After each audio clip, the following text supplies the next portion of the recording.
You know that specific kind of frustration? When your phone updates overnight. Oh, yeah. You wake up, you see the notification, you think, great, new features, but then you actually unlock it. And everything's moved. The battery drains faster, the menus are in these weird places. The whole thing just feels heavier, bloated. It's the classic upgrade that feels like a downgrade. Mm-hmm. It's a huge problem in software. We call it feature creep, bloatware. Right. And it's not just phones anymore. It's absolutely happening to our cars. Exactly. This trend where cars are getting physically bigger, heavier, stuffed with gimmicks. Yeah. You know, screens that spin, lights that do a little dance. Just nobody really asked for. Exactly. Yeah. But today, we're looking at two vehicles that are sort of resisting that, but in two completely different ways. Right. We've got the refreshed 2026 Polestar 2 and the new 2026 Tesla Model 3 standard trim. And what's fascinating here isn't just the spec sheet, it's the philosophy. On one side, you have Polestar saying, let's just refine what works. And on the other, Tesla is saying, let's aggressively cut costs to hit a price you can't ignore. So we've got a whole stack of sources driving reviews from places like The Driven, Car and Driver, and some really interesting spec comparisons out of the Italian market that show some details you won't see everywhere else. Yeah, that's some good stuff.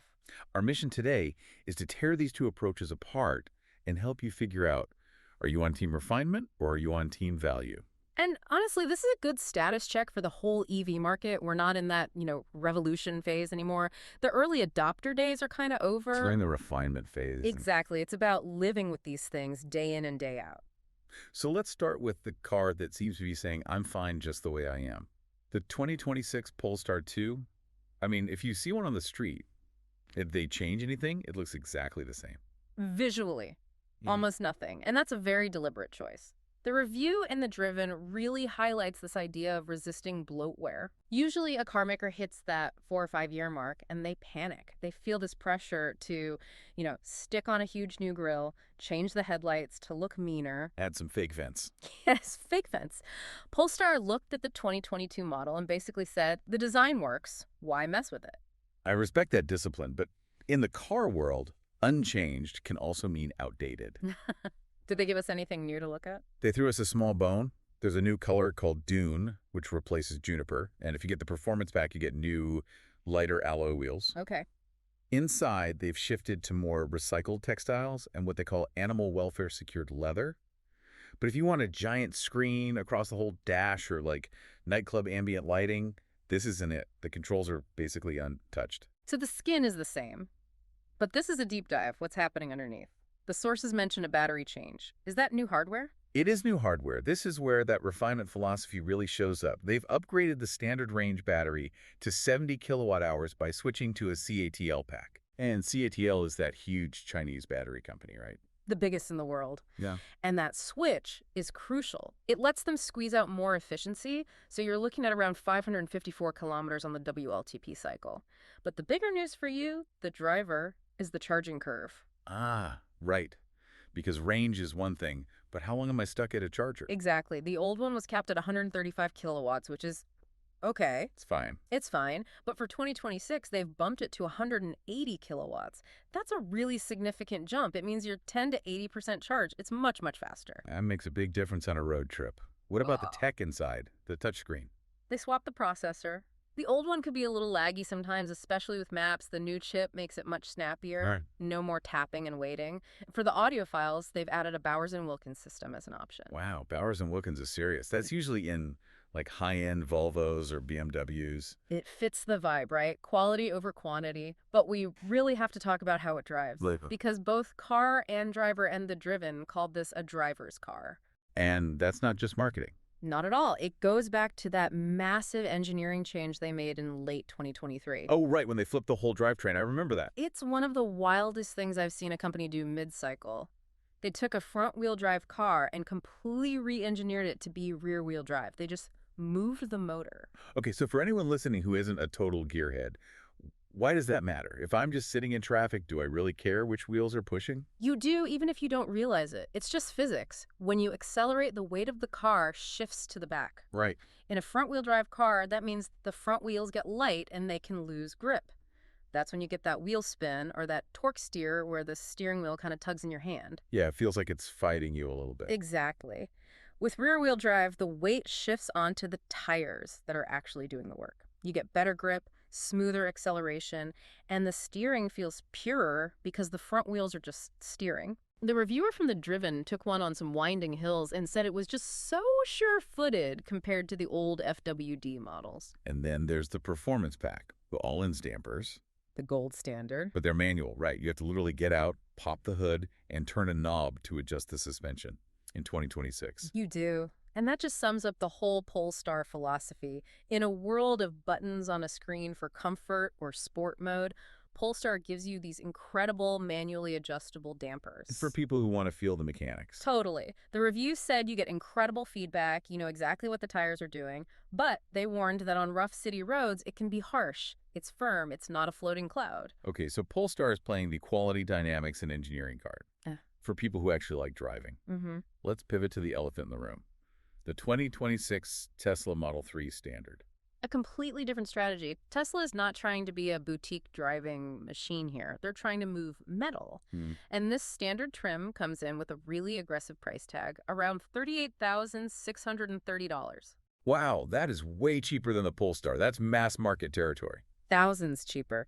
But to hit that price, they didn't just find efficiencies. They started deleting things. The industry term is decontenting. I call it taking away the good stuff. So let's run down the list. What's gone? It's a long list. First up, the seats. The vegan leather, which was actually really nice, is gone, replaced by cloth. Cloth seats in a nearly $40,000 car. Okay, what about climate? No ventilated front seats. So if you live somewhere hot, no cooled seats for you. And for the people in the back, no heated seats anymore. Okay, I can live without heated rear seats. But I saw something about the lighting. They pulled the ambient lighting strip from the dashboard, so that cool wraparound vibe at night, gone. It just feels a little plain, like they're stripping the joy out of it. It gets worse if you have kids. You know that rear screen in the premium models? For YouTube or climate controls. Don't tell me. Gone. Replaced with manual plastic air vents. But the one that might actually affect your daily drive is the glass. They took the acoustic lamination off the rear windows and the roof. And acoustic lamination is the stuff that blocks road noise. Correct. So the front windows still have it, but the rest of the car doesn't. You're going to hear more wind noise, more tire roar. It's just going to be a louder car on the highway. So you're giving up luxury, quiet, leather, but. And this is a huge but. There was one thing they added back, and the internet is going wild for it. I know exactly where you're going with this. The stalk. The turn signal stalk is back on the steering wheel. It's hilarious, isn't it? We're cheering for a plastic stick that's been in cars for a century. But it matters. Tesla got rid of it and forced you to use these awful little buttons on the wheel. It was a usability nightmare, especially in a roundabout when the wheel is upside down. It was change for the sake of change. It solved a problem that literally didn't exist. Car and driver called its return a major correction. It's a huge win. A huge usability win for this model, even if the rest is stripped down. Okay, so we have cloth seats, but a turn signal. What about performance? Is it slow? Not slow. It's rear-wheel drive, about 286 horsepower. But one interesting thing Car and Driver noted, even though this model is lighter from all the missing stuff, the 0 to 60 time is actually a bit slower. It's about 5.8 seconds. 5.8 is still pretty quick. Oh, it's plenty zippy. You'll have no trouble merging. Range is solid, too. About 303 to 321 miles, depending on the wheels. And charging is capped at 225 kilowatts. Which is still higher than the Polestar's new 180. It is. Tesla still wins on peak charging speed here. So let's put them head to head. I'm a listener. I'm trying to decide. Polestar 2 or Model 3 Standard, what are the big trade-offs? Well, looking at that granular Italian comparison data, the biggest difference isn't the battery, it's physical space. The Tesla is a longer car, 4.72 meters versus Polestar's 4.6. 12 centimeters. That's like what, 5 inches? It doesn't sound like a lot. In a car, it's an eternity. That length translates directly to the trunk. The Tesla has 682 liters of space. The Polestar, only 405.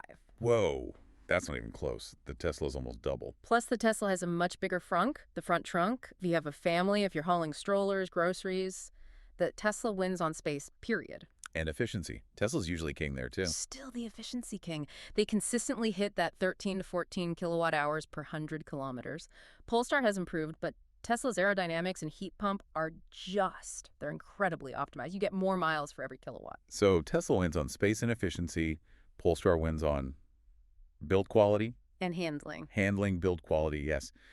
The materials just feel more premium. But there's another crucial differentiator that the Driven pointed out, and it's the software experience, specifically ADS. Advanced driver assistance systems. All the beeps and bongs. Yes, exactly. We've all been in cars that just scream at you. You glance at the radio, you drift an inch beyond you, and it drives you nuts. To the point where you just turn the safety systems off, which defeats the whole purpose. Correct. But the reviewer called the Polestar system an advanced driver advisory system, not an annoyance system. I like that. It's subtle. It nudges the wheel gently. It doesn't phantom brake for shadows, which, let's be honest, Tesla's known for. The reviewer said they actually left the Polestar system on because it was helpful. That's a huge compliment. What about Tesla's autopilot? It's very capable, but it can be rigid. It nags you constantly to apply torque to the wheel. And with everything on that one center screen, it can feel overwhelming. Polestar uses Android Automotive with Google built in. Which means Google Maps is native. Right. It works just like your phone. Hmm. The voice assistant actually understands you. So, yeah, Polestar is a car that doesn't annoy you. That's a strong selling point. It really is. Now, what about the long game? A lot of people are still scared of buying EVs, especially used ones, because of that iPhone battery myth. The idea that after 3 years, the battery just falls off a cliff. Right. You imagine paying 20 grand for a new battery pack? Well, this is where we get a really important aha moment from the Polestar analysis. They released data on a specific high-mileage car to prove a point. This car had 250,000 kilometers on it. That's what, 155,000 miles? That's a very used car. You'd think so. They tested the battery health. It still had 92% of its original capacity. Wait, it drove 250,000 kilometers and lost only 8%. Just 8%. It completely dispels that myth of the disposable car. These newer battery chemistries are incredibly robust. They're built to outlast the rest of the vehicle. That completely changes the math on buying a used one. It really does. And since the Polestar 2 hasn't visually changed much, a used one looks pretty much just like a new one. And you're buying into a brand that's stable. They're not going anywhere. That's key. They're backed by Volvo and Geely. They have the Polestar 3, the 4, the 5 coming. It's a real ecosystem. Okay, so let's bring this home. Two very different approaches for 2026. How do you sum this up? I mean, if you look at the Tesla Model 3 standard, you're getting maximum logical value. Best range for your dollar, best charging network, most cargo space. It's the rational choice. You just give up the luxury touches. Exactly. You sacrifice the quiet glass and the nice seats, but you get a highly functional machine. And hey, you get your stock back. A victory for common sense. And the Polestar. The Polestar 2 is for the person who values the drive and the interaction more than the raw specs. It's refined, it avoids that feature bloat, it has buttons where they should be, the safety systems help without screaming. It's smaller, yes, but it feels denser, higher quality. It really boils down to what you prioritize. The efficient utility of the Tesla or the refined experience of the Polestar. And that raises a really interesting question for everyone listening. As cars become more like software, constantly getting updates, do we actually want that? What do you mean? Well, Tesla is famous for constantly changing things. The user interface you learn today might be different tomorrow. Polestar is taking the approach of let's get it right and then leave it alone. Is boring consistency actually the new luxury? Is there more value in a product that doesn't constantly change under your feet? That is something to think about. Do you want a gadget that's always evolving or a machine that just works? Exactly. Well, we hope this deep dive helped clear things up. Understanding these different philosophies, refinement versus pure cost-cutting, is really the key to figuring out which one fits your life. And we really do want to say a special thank you to you for tuning in. We know your time is valuable, and we appreciate you spending some of it with us to geek out over all this. Absolutely. Thanks for listening, and we'll catch you on the next deep dive.